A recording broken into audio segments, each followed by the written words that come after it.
Have you ever wanted to make a favorite dish but have no recipe? I'm Marcy McDonald at Pacific Northwest Suburban Homesteading. This week, Shonna Zimmermann, our remote homestead accomplice, shows us how to recreate a long-lost pumpkin pudding recipe from a closed restaurant. This treat uses silken tofu and pumpkin puree to taste amazing while being high in protein.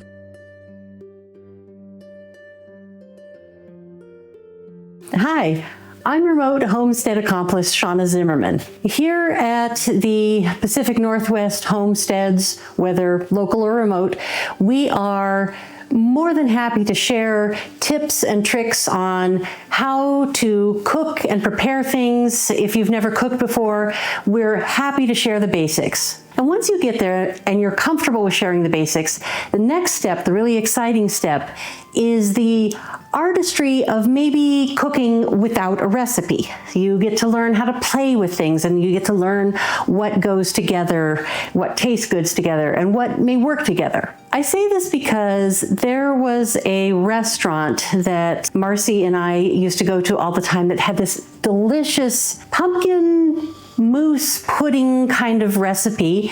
We really loved it. It was an uncooked vegan recipe made with tofu. Unfortunately, that lovely restaurant has since closed, and we really miss that recipe. So what I'm going to do, since I don't have a recipe, is I'm going to try to recreate it based on the knowledge that I have of how things work together and pumpkin pie recipes. So what we know about the recipe was that it was not egg-based, it was vegan. Now, don't let the word vegan scare you, don't let the word tofu scare you. Marcy and I both had this, we loved it, we kept coming back for it. Of course, it will have pumpkin puree. It will have tofu. Now let me talk a little bit about tofu. There are many different types of tofu. The tofu that I'm going to guess they used was called silken tofu. Now, this is silken tofu. Silken tofu blends very easy. It's the kind of thing that you will put in smoothies, in sauces, and pumpkin pie. There are other grades. This is firm tofu.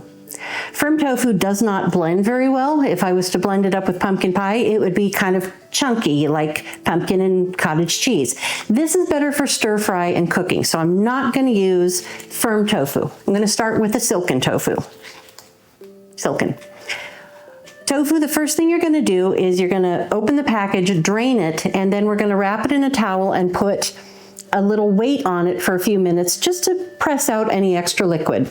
So you're going to take your tofu package. Most tofu is water packed, but there are some that are fermented in a little cardboard container and they're not going to be water packed, but you still want to squeeze them a little bit. So I'm just going to take a knife. I'm just going to pop it open. Okay, I'm going to let the water drain out for a minute.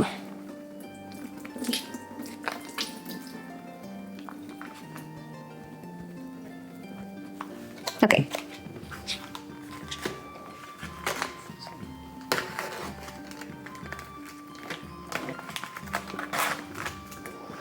So that's what your silken tofu is going to look like. It looks very much like any other tofu. It's just very soft and creamy.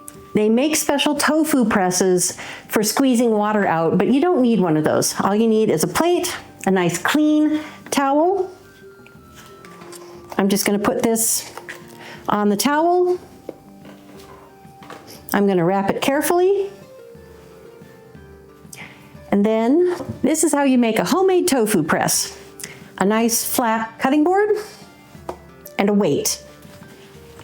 1 gallon of water weighs approximately a little between 8 and 8.5 pounds. I'm just going to balance it on there, and I'm going to balance it carefully because what we don't want to have happen is, oh my gosh, gotcha. So I'm just going to let that squeeze. So what else do I know about what this pumpkin pudding could have been? Well, obviously we're going to use pumpkin puree. I'm not going to bother with making my own until I've perfected this recipe. So I'm going to start with just a can of pumpkin puree, 100% pure pumpkin. I'm not starting with pumpkin pie mix. Since this is a small can, thinking of the ratio of eggs to pumpkin in a pumpkin pie, I'm gonna go roughly the same with tofu to pumpkin, which means that I'm probably gonna use about half of this brick when it's squeezed out, which that's gonna just take a few minutes. In the meantime, I'm just gonna put this in a blender. You could probably use a blender. You could probably use a food processor. Food processor. Difference is the blades and the design of the jar here, the hopper, container, whatever you want to call it, pitcher. It's designed to kind of stir and blend things around and around. A food processor blade is flatter and it just kind of chops things. Either one I think will work in this recipe. So while that's squeezing, this is a brand new blender and it's very complicated and I don't know how to get the lid off.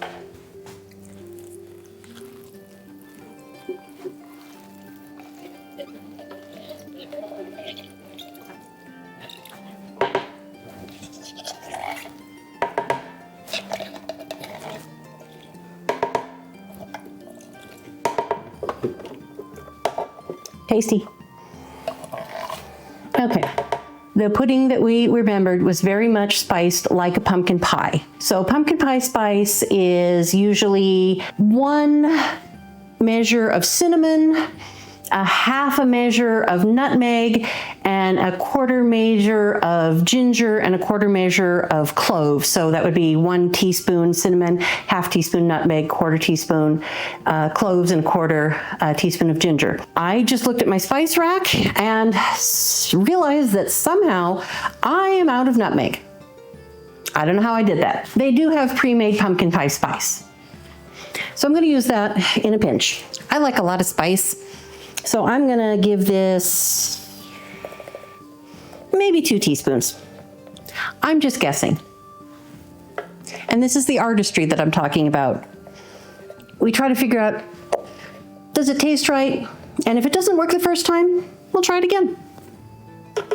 So this is where we have a little fun with the debate and the guessing of what we were tasting. The sweetener, whatever it was in this pudding, was not white sugar. We could tell that much. It had an extra depth of the flavor, but we debated over and over again whether this is brown sugar or is this maple syrup. We didn't think it was molasses. It wasn't quite that dark and with the bitter undertone, so we're ruling out molasses. It might have been maple syrup, but for this first attempt, I am just going to start with brown sugar. And I think for the amount that I'm doing, I'm going to guess, based on how much sugar goes in a pumpkin pie, probably let's start with a 1/4 cup. If that's not sweet enough, I'll adjust it next time. Brown sugar, unlike white sugar when you pour it in your cup and measure it, brown sugar, you want to pack it down. So did you see that? This is a very heaping scoop. But when you pack it down, that's actually a 1/4 cup. So if I had just done a level 1/4 cup without packing it down, that's actually not as much as you think. So always pack your brown sugar. And since I'm guessing on this recipe, I'm not doing exact measurements just yet. I'm just trying to get a feel for whether this is going to be close to what we remember. Pumpkin pies usually also have a little dash of salt, so let's put a little salt in just to be sure. So our tofu has had a few minutes to press. And as you can see, that has already squeezed out quite a bit of liquid. Now we're going to want a little liquid. I haven't accounted for the fact that pumpkin pies, when they're made, also have eggs, which are liquid, and there's usually some sort of milk or condensed milk. So we do want a little liquid in the tofu. That is going to replace some of that. And I also, just in case, on standby, have a little soy milk in my case, if I want to keep it a vegan recipe. Also, my tummy doesn't always like dairy as much as the next person, so I would use soy, but you can use regular milk. This doesn't have to be vegan. This is just, we remember it as being a vegan recipe on their menu. Squishy. So I'm going to take about half of this.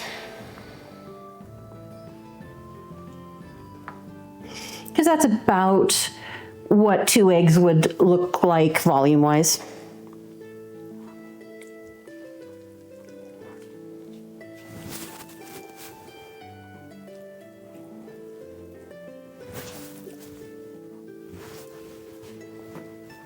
Squish this all down into the blades.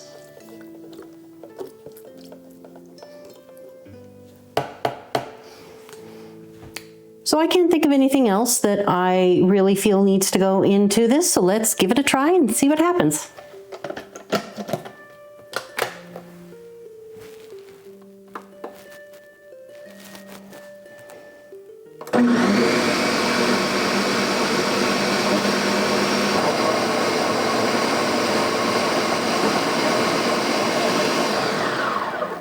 Just push this down a little bit. All right, this is a little thick as to how I remember it being in the restaurant anyway.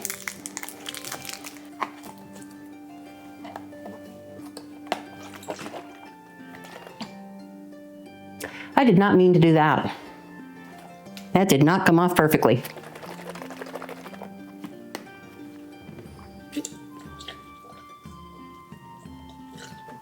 All right, let's try that.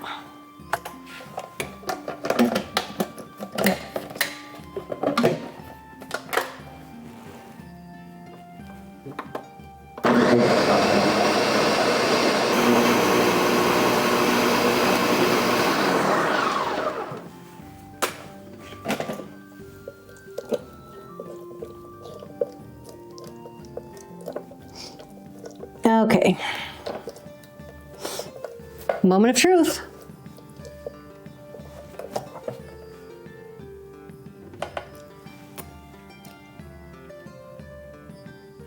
That's good. That is actually really close to what I remember. You know what? I think Marcy was right. It was probably maple syrup and not brown sugar, but I wouldn't turn this down if somebody gave me a bowl of this. Okay. But what we need to do now, I think, probably since it's been all blended and liquefied and everything, it probably needs to be refrigerated to set up a little bit back into the texture that we sort of remember it being. So I'm going to pour it in some little ramekin bowls and put it in the refrigerator for a few hours and come back to it and see what it tastes like.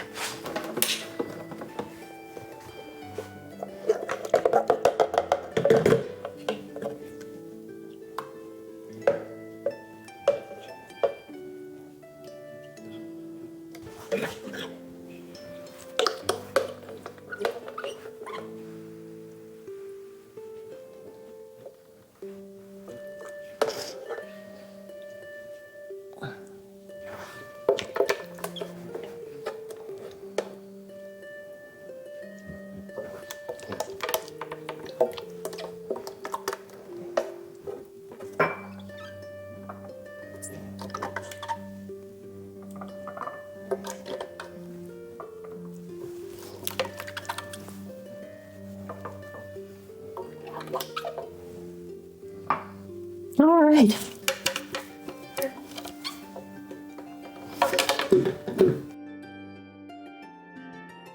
Well, that is 4 perfect little servings. So I'm gonna put them in the refrigerator and we'll come back when it's time for dessert.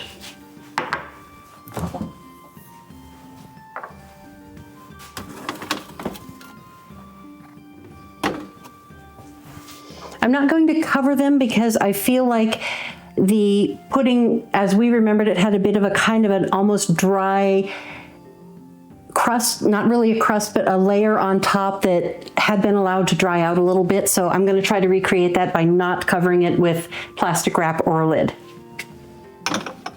So after it had a chance to sit in the refrigerator overnight and firm up, I took a look at it and realized this doesn't quite look the way I remember. This looks kind of fluffy, more like a mousse, and I could have sworn it was more like a pumpkin pie. Maybe we were wrong. Maybe it was baked. So since we're all about experimenting, let's put it in the oven like we would a pumpkin pie, about 35 minutes at 350 degrees.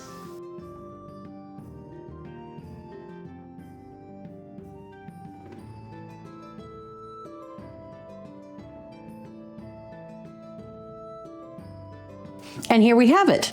The unbaked mousse-like version and the baked, more of a pumpkin custard version. I'm going to start with the mousse version. It's very definitely fluffier and softer than the version I remember at the restaurant. Right off the bat, I can tell you it needs more spices. The more pumpkin pie spice, the happier I am. It's very similar.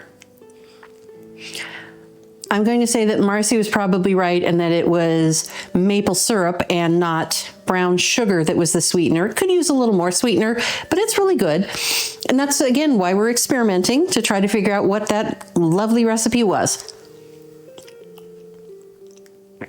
It's not bad. So let's try the baked version. This texture is much more like the way I remember eating it in the restaurant. So I'm going to say that I was incorrect in my memory that it was unbaked and that it was in fact baked. Well, that's interesting. Maybe it wasn't maple syrup. The baking, the heating of the dish, I think actually caramelized the sugar and changed the flavor a little bit. That's interesting. Oh, I love kitchen science sometimes.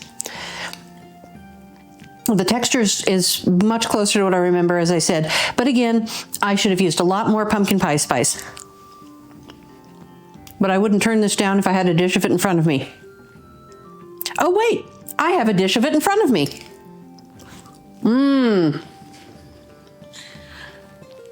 So give it a try.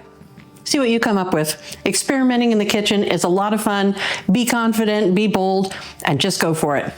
I have missed being able to get the vegan pumpkin pudding from Old Wives' Tales, a local restaurant that closed long ago. Unlike many desserts, the protein and fiber in this one makes it more than just a sweet treat. Fortunately, Shonna is skilled in the kitchen and knows how to approach recreating recipes. This treat is similar enough to pumpkin pie that she hit it really close on her first try. I would encourage you to use your own knowledge and a bit of bravery to use this technique to recreate the recipes for your own favorites.